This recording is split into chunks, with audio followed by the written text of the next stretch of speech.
On the biggest stage in the world, FanDuel's changing the game because sometimes your player gets subbed off and your bet goes with them. Not anymore. With FanDuel Super Sub, if your player's subbed out, your bet stays in. That's right. If your player leaves the match, your bet continues on with the substitute. So you're still in it until the final whistle. Visit FanDuel.com. Get started now. Let there be goals this summer on FanDuel. 21 plus select states for Kansas in affiliation with Kansas Star Casino. 18 plus DCKYWY. Gambling problem? Call 1-800-GAMBLER. 1-800-MY-RESET. 888-789-7777. Visit ccpg.org/chat. Connecticut. Visit mdgamblinghelp.org. Maryland. Visit gamblinghelplinema.org. Call 800-327-5050. Massachusetts. Call 877-8-HOPE-NY. Text HOPE-NY in New York. Call 877-770-7867. Louisiana. Visit FanDuel.com. Get started now. Let there be goals this summer on FanDuel. In the squadron, they called him Bullets, but we call him Greg Kelly. Greg Kelly is on the air on the Red Apple Podcast Network. Greg Kelly Show. White people are very superior at their privilege and utilizing it. All white people benefit from white privilege. White privilege filters in, well, it stems from white supremacy. White women have taken an active role in the maintenance of white supremacy. You know, it's just the hypocrisy and the white supremacy in America and in the world that would show us portraits of a pasty white Jesus. To be white in so many ways is to be raised, to be functionally illiterate on the topic of race.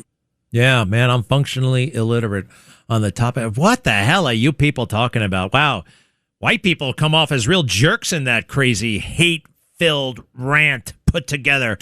You know, all of that nonsense about race during Black Lives Matter and beyond throughout the entire Biden administration, just because Biden is gone and just because these corporations have been slapped around a little bit.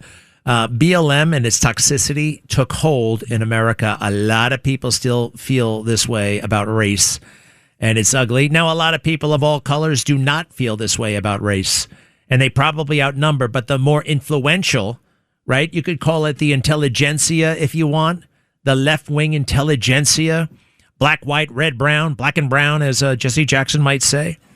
And the discussion about race has always been a stupid one, but never more than the last couple of years, right? We avoided having a tough conversation about race.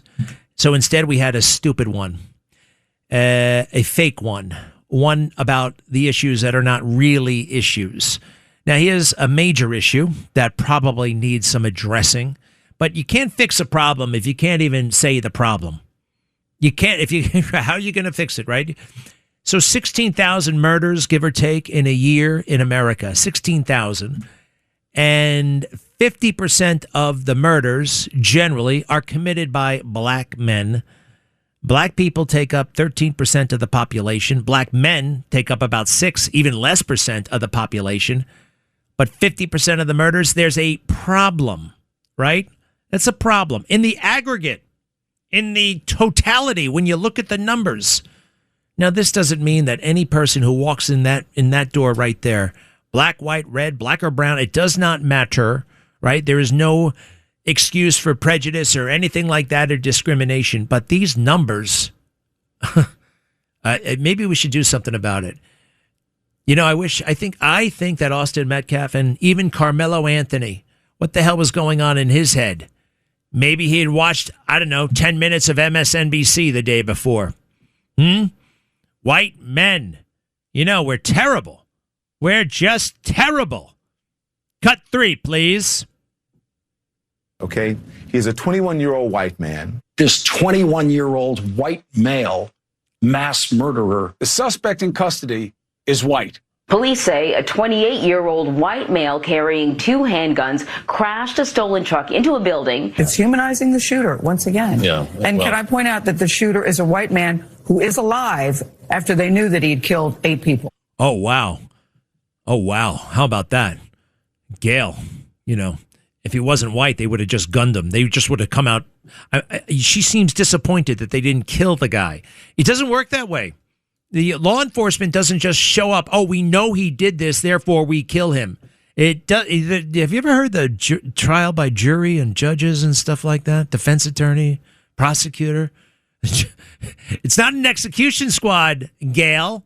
You hear the contempt for white people. That left an indelible mark. It's still there, and real people have suffered. Quite frankly, mostly black people, actually. Because you don't address the problem will persist. And this victimhood, oppression, nonsense. Listen to this lady, and I'm sorry, it is fascinating to me. All right, the tenor outside the courthouse yesterday, which there was great security for the Carmelo Anthony guilty verdict. They had tremendous security. I notice if the case is publicized and it involves there's a racial component, somehow there's always security. Like something could go wrong, that there could be violence. What did that lady have to say after it was all said and done? Our favorite lady, the commentator. What do you want us to do? What do you want us to do at this point? What? I'm lost for it. I don't know what to do. I got 5 boys. I don't know what. I ain't got nothing to tell them no more. You can't walk away no more. Rest in peace, Trayvon Martin. Let me ask you this right now. You can't tell him to walk away no more. Tell him not to stab people. Or just, you don't have to tell that to your kids. Really? Really? And did you hear Trayvon Martin? Trayvon, it was a total con job. George Zimmerman almost died that night. Barack Obama poisoned this country with that fake victim and the sweet little boy with his Skittles. He went downtown. He went down to the Quickie Mart to get some Skittles. No, he didn't. He tried to murder George Zimmerman. You ever see George Zimmerman, the back of George Zimmerman's head? I see his face that night. Look at his head, the back of the head. Oh, Trayvon was smashing him into the ground. And that became a cause celeb because, when was that? 2012. What was happening in 2012? 2012 was an election year for Barack Obama. Re-election, term 2. And guess who wasn't really into Barack Obama? Black people. They had grave doubts about him. They felt let down by him. Everything was going to turn around. No. It was never about the community. It was about Barack and his book deals and looking great in a suit and having fun as president, and who the hell knows what he's doing now. Wasn't about lifting up the community. He is not equipped to lift up the community because he was afraid. He was afraid because he's got all kinds of hang-ups about himself and his race. And if you don't believe me, just look in his 16 books that he's written about himself and this very issue. Blacks didn't think he was black enough. White people were freaked out. All kinds of things. He was half white, half black. He had issues. He felt marginalized in the black community. That's why he lost to Bobby Rush. He ran for Congress in 2000. That's what I want to say to Spencer Pratt. You can run again and win. 3 of the last 5 presidents ran their first office, ran for Congress and lost. And probably none of them would have been president had they won. Bill Clinton, George W. Bush, Barack Obama all lost their first political race when they ran for Congress. So Spencer Pratt, there's hope, big time. But they created Black Lives Matter to emotionalize race, to get people all worked up again, especially black people, so they'll vote for Barack Obama, whose support was plummeting in the critical election year of 2012, plummeting with black people, all right? Now, once, now he couldn't do this himself. I mean, he would, other than go in all black, right? If I had a son, he'd look like Trayvon, which is a racist statement in and of itself. Why? Because you're both black? No, it doesn't work that way. I've always been told it doesn't work that way. Haven't you? He tried to tell the black community to put down the bad chicken. This is what he said. He said, and turn off the TV and look at books, because nowhere in America are families without fathers as much as in the African-American community. Absentee fathers, disproportionately black. And he laid it out, and it was right. It was true. But guess who didn't like it? People that Barack Obama would consider real black people. Jesse Jackson, Calvin Butts, right? But you see, Obama was always on probation with these people, always on probation. And when he started lecturing, that's what they thought, lecturing black people about how to behave, they turned on him big time and fast. Jesse Jackson threatened to cut off his testicles. You remember that hot mic moment? He sure did. He absolutely did. You can look it up. In fact, you do that, Carlos. Jesse Jackson, hot mic, Barack Obama. Although I don't think the word is testicles. I think he used the crude vernacular nuts. I'm going to cut his nuts off. He keeps talking down to black people. He said that. So Barack wouldn't do it, wouldn't talk about it. And you know what? If he did, if he said, screw it, I'm going to change America. I'm going to change the part of America I know I can change, the black community. I don't care if I'm half black. You guys got to listen to me. This is not popular, but I'm going to say it anyway. We got to stop killing each other, and we got to stop running away from our responsibilities. He could have tried all that. Now it's left to offbeat podcasters like the guy, me, random people in the world, right, who are not afraid of backlash, who are not afraid. And here's the thing. Anytime you start talking about race, right, it's a minefield. I probably said 3 things you're not supposed to say about race. Actually, all of it. But even the terminology. See, the woke left comes up with the terminology. You got to say it this way, not that way. You got to say black, not blacks. You got to say African American, not Afro American. You got to do all. Now it's people of color. Now, right? Ever changing. And quite frankly, not by regular black people. Regular white people are not hung up on race. We play sports together. We join the military together. It's the elites of any race you can imagine who come up with these crazy, stupid rules. I don't know who this guy is. Wait a minute. What is this? The Daily Wrap-Up Crew is the name. And there's a man speaking a lot of truth. We'll figure out his name. And you know what? Somebody told me, you got to watch out for this guy. What?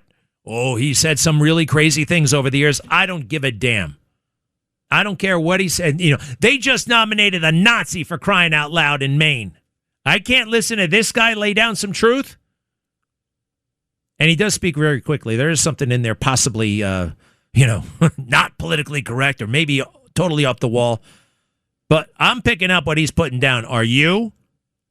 Cut 5, please. As men, we should be concerned of what we're going to do to produce a better generation of black males for tomorrow. That's the only, that is where we should be focusing. What are we doing collectively as men to change the trajectory for black boys in the streets right now? Nothing. We're being a voice. Talking shit. Yeah, I mean, you can take it. It's not going to get better unless we put hands on deck. The reason the athletes and the rappers are the role models is the professional black man moved out the hood. Where the dentist at? He ain't in the black community no more. Where the lawyer at? Where the business owner at? Where your city council person at? We abandon black boys, and then we blame black men for poor choices in mates that they should not even have to make if we did a better job raising our boys the right way. At the end of the day, if I'm going to call myself a man, the ultimate responsibility for reconstruction of the black community rests with me. Wow, how about that one? Hey, where did Barack Obama go? Is he still on the south side of Chicago? Is that technically the south side of Chicago where he lives? I don't know. It's a very big house, though. What about the one in Hawaii? Is that in the black neighborhood? What about the one in Martha's Vineyard? Is that in the black neighborhood? There is a black neighborhood in Martha's Vineyard, by the way. Yeah, there is. No, he got out. He got out. Selfish. Can you imagine if that guy started the Barack Obama Center for Nonviolence, Understanding, and Helping? I would join that institute. I would do whatever the hell. I mean, a real one. Not a phony baloney Joe Biden Institute of Foreign Policy. This is a front for my speeches and staff and, I can pretend I'm working. I mean, really going in there and not rapping with the team. Not rapping. I saw him rap.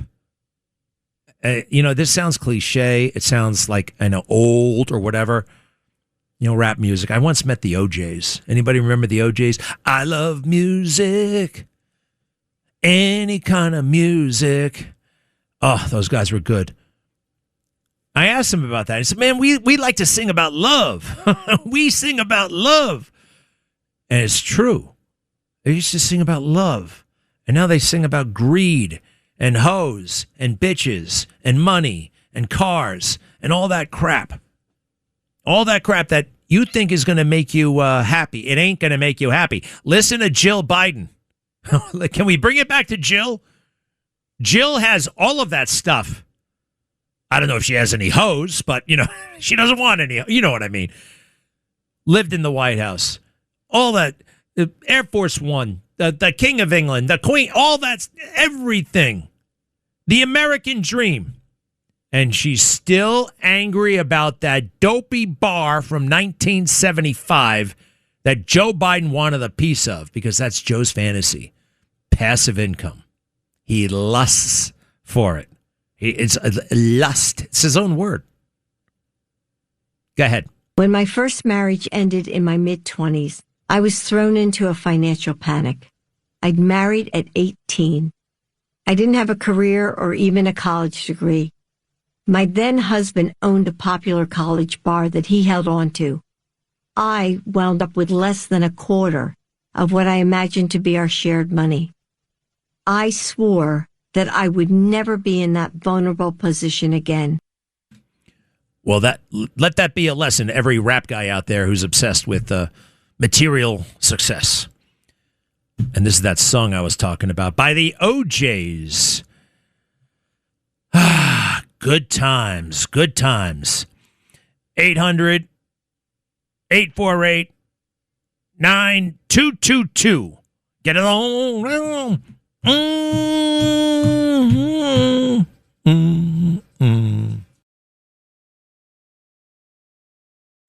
Greg Kelly on the Red Apple Podcast Network.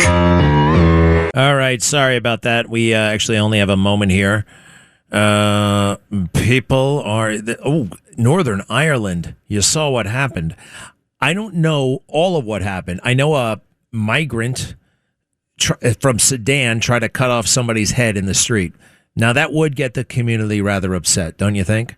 Now, I'm being told, and especially international, the reports are often skewed and wrong.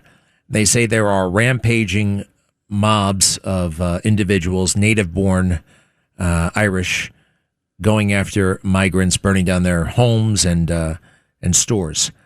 I want a little bit more information. I want a lot more information. All right. I want to know the full extent here. That's a little bit too convenient a narrative. A narrative, right? A narrative. That word again. I know there's a great deal of frustration over there. I know that they have made Irish people feel like second-class citizens in their own country. I would be surprised if they're taking it out on random people. Who were these individuals? Are they really mom and pop shops? Are they really that? Are they someone else? Unclear. No rush to judgment, please.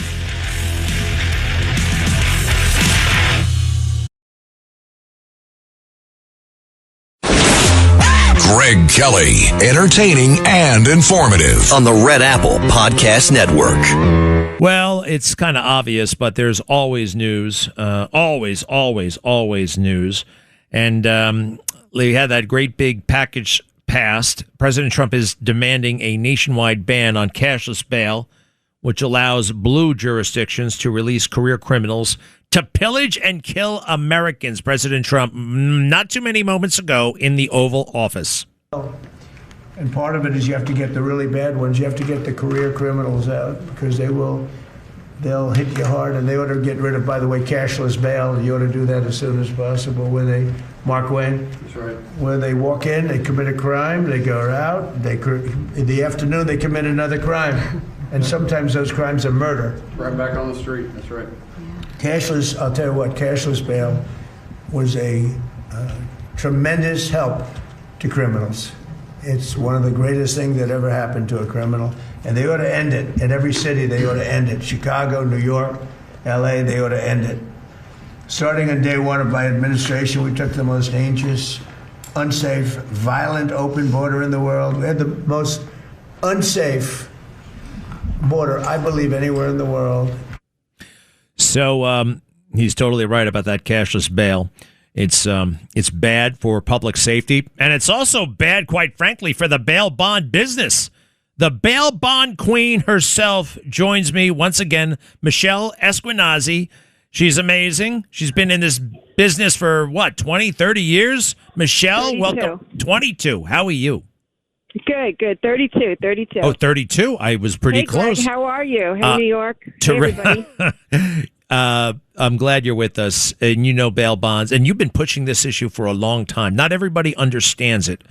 Where are we right now? You've been calling for this reform, and people are reforming, but there's also a lot of resistance. I think we're really getting closer. When we have a common sense New York City president like DJT, then he understands, 1 and 1 is 2 in America. Criminal recidivists love bail reform. It's a botched social justice experiment, really. So what is the significance? This is not the first time he has spoken about it.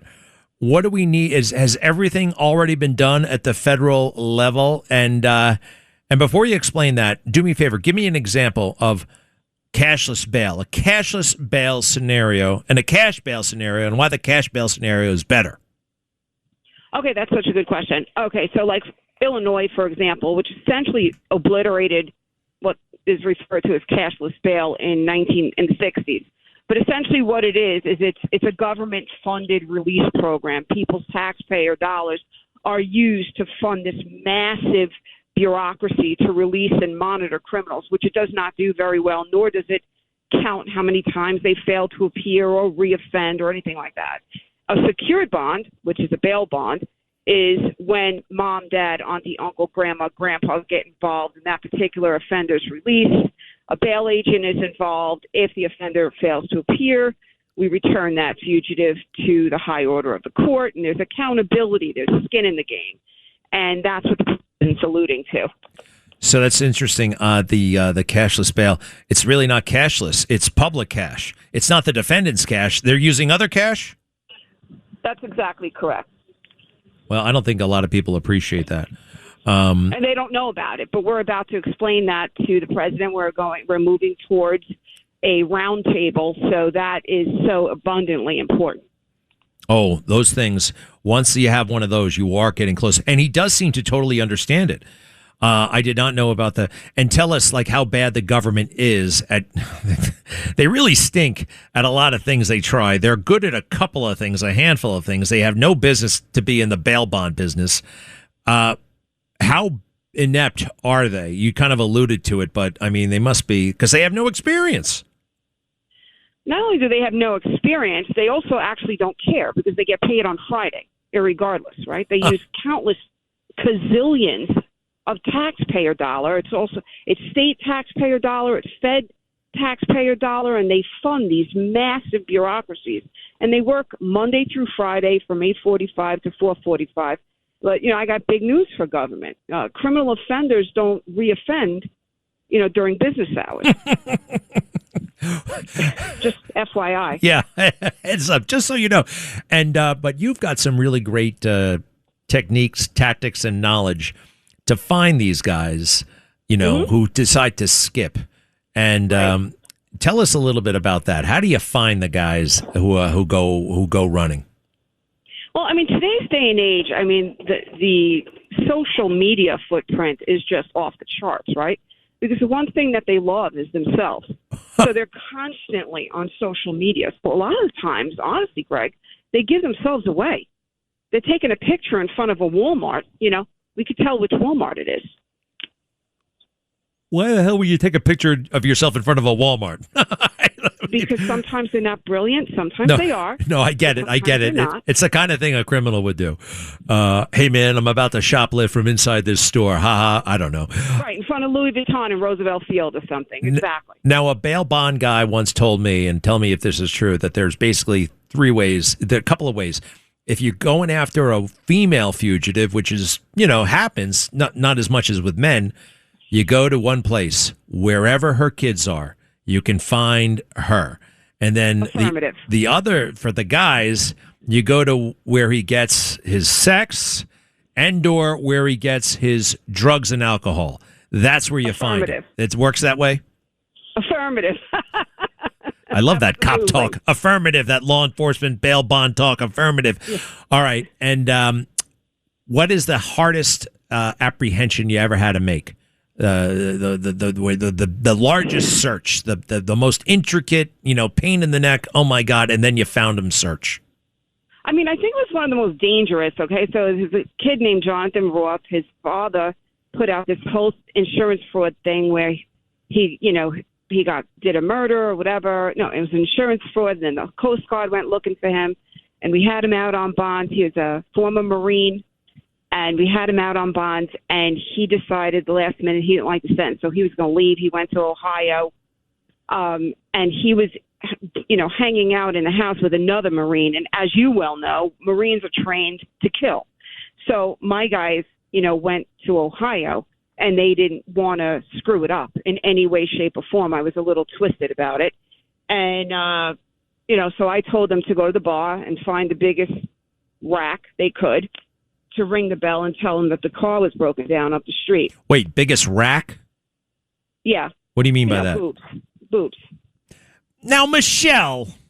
Sorry.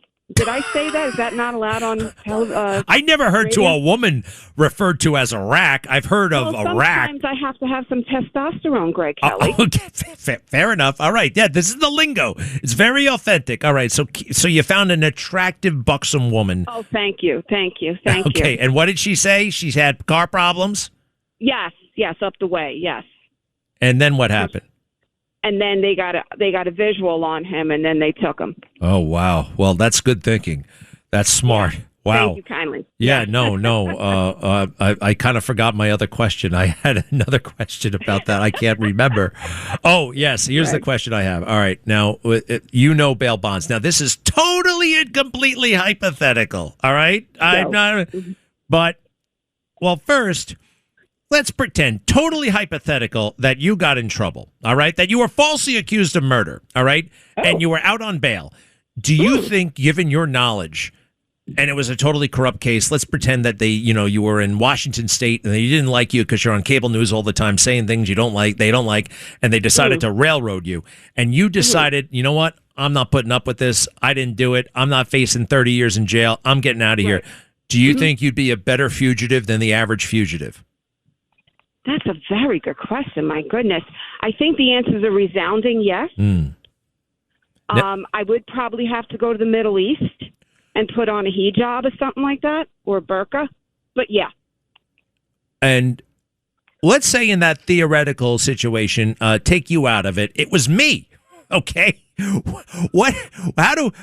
said the Middle East and the burqa. I don't know if you're being fun again, and that's great. But I mean, like, I don't know if you remember this. There was his name was Kelly, a kid in college. Thomas Puccio was the defense attorney, high profile crime in Connecticut.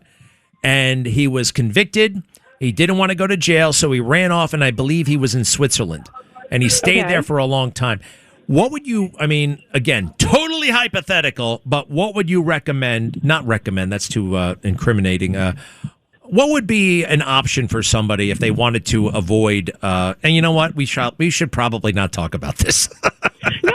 I actually have an answer because I know exactly where you're going with this. And the reason I said burqa is not because of anything ethnic. It's just because they cover themselves up, right? It's a costume. So it's hard to tell one person from another when everybody's wearing the same outfit. You understand what I'm saying? All right. So what does a guy do? I mean, women. So it's the same thing. So like the ethnic people like in. Well, not in those countries, but let's say in India where they wear something that covers their heads and they wear like a lot of costumery. That would be the place that would be harder to find you because you kind of essentially blend in and you end up looking like everybody else, if that makes any sense. Yeah, but then you got to wear all that stuff. I don't know. Well, it's that and your freedom. Yeah, so it's like probably a decent trade-off to not be. I don't know if Joe Schmo criminal goes to India if they wouldn't stand out. I don't know. But I think you're probably right, but you asked me a crazy question, so I gave you a crazy answer. Fair enough. But you also gave us a lot of really interesting information, sound information about cashless bail and how it works. We have all the data. So that's one thing we have. As you know, we have 3 United States veterans on our board, and we have all the data points. Well, they say she's in the royal family, the bail bond queen herself. Empire Bail Bonds. If you're in trouble, go to bailempire.com, right? Bailempire.com, BAIL empire.com. Hope we never need you, but we certainly want you. Michelle Esquenazi, good luck with everything, and enjoy that meeting with President Trump. Thanks, and all the best to you, Pop. Oh, thank you very much for saying that. We'll be right back, everybody. Greg Kelly, entertaining and informative on the Red Apple Podcast Network. Am I supposed to know who Thomas Bangater is? Do you know who that is? Thomas Bangater. I think he might be one of those guys who wears the masks in Daft Punk. More on that in a second. Duke, you're in Florida. Hello. Hey, Greg, how are you?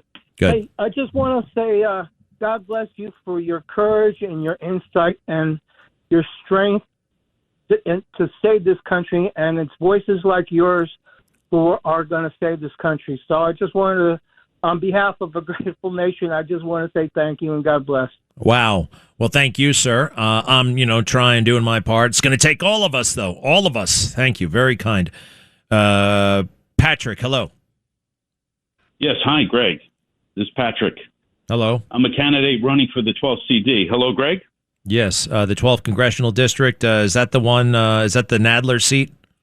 Yeah, you were talking about it earlier. Yeah. With Jack Schlossberg and. Are you a Democrat Lasher. or Republican, liberal? I'm a Democrat. I'm in the 12th CD. Were you on the debate? Were you in the debate? No, I didn't make the debate because it's based on one metric, money. And I wasn't able to get the money on there. But I am endorsed by your dad. How much money did you raise? Near 100,000. All right. So give me your full name again. It's Patrick Timmons.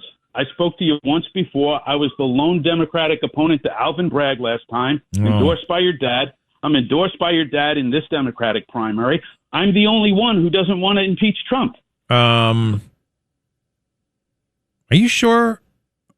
I thought my dad endorsed somebody else in that race for DA.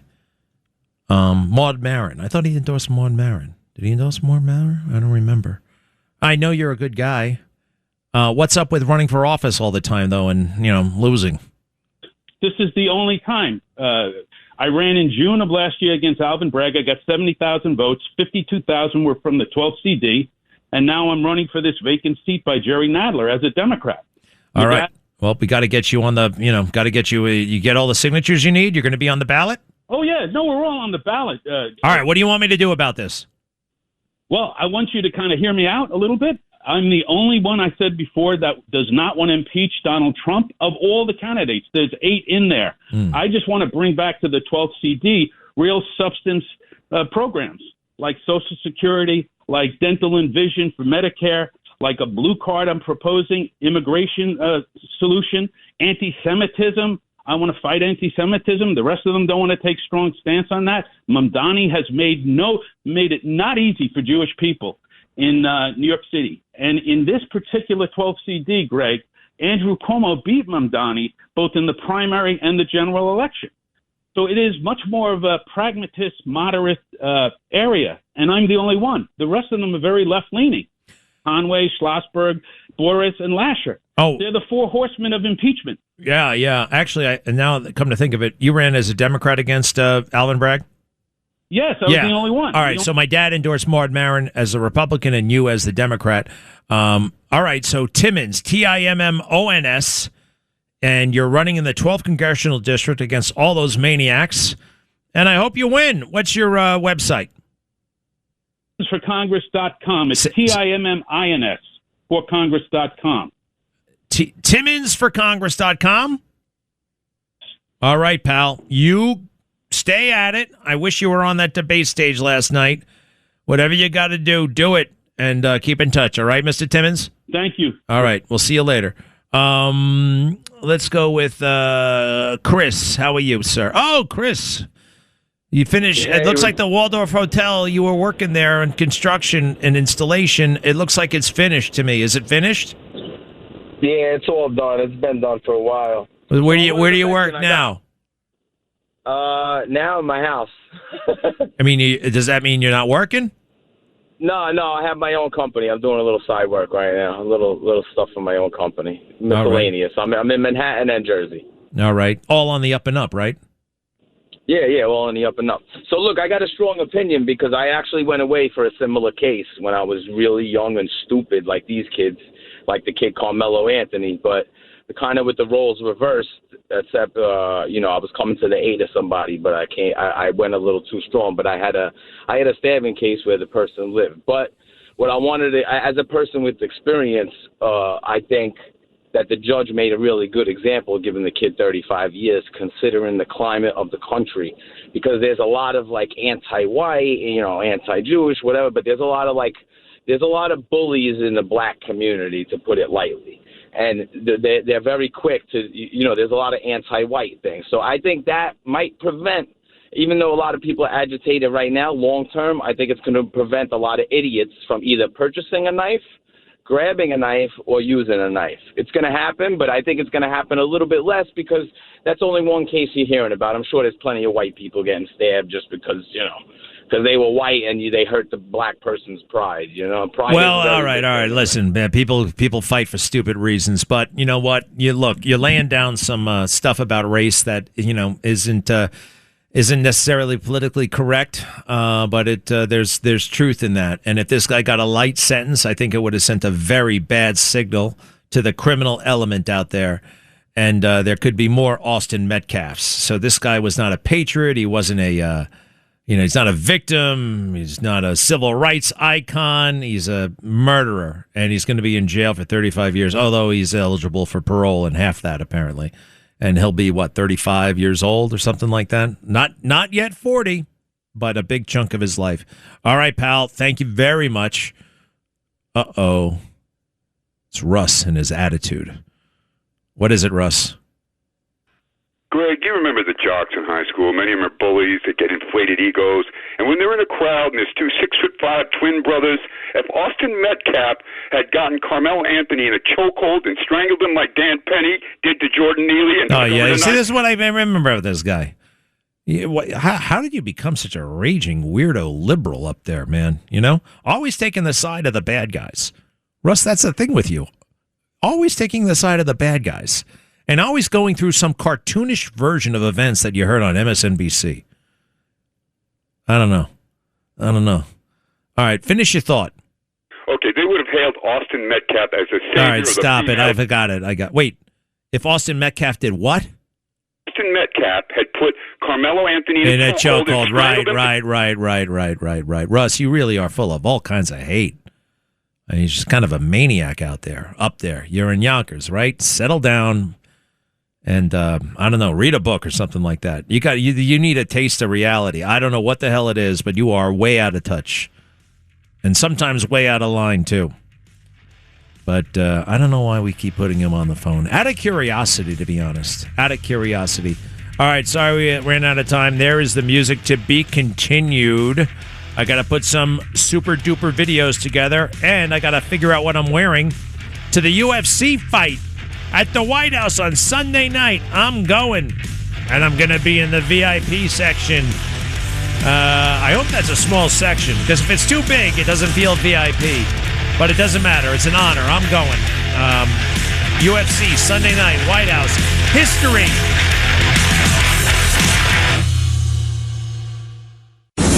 Thanks for listening to The Greg Kelly Show.